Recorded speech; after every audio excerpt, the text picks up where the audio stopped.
Welcome to this initial example of how to explain how transparency towards latency can be accomplished.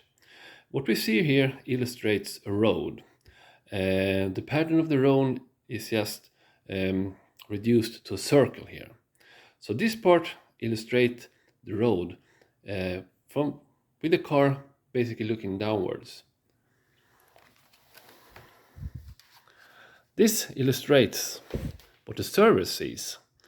And on these rolls here, you can see that this represents the front wheel and the rear wheel of the vehicle, and so on.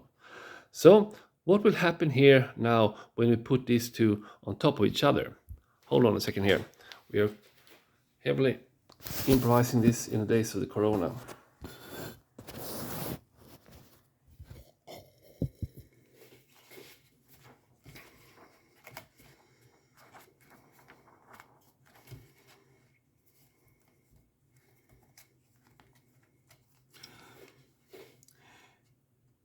If the server and the car sees exactly the same thing, you can see here that when the wheels are moving, the patterns are not changing towards each other.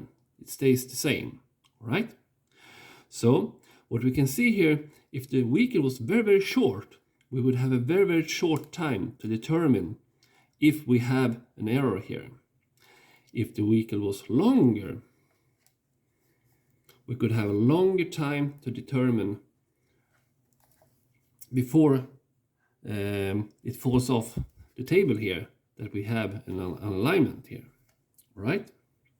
So it doesn't matter here if we determine the error being early. I mean, we could have a longitudinal error, meaning it would have like this, or we could have a transversal error looking like this.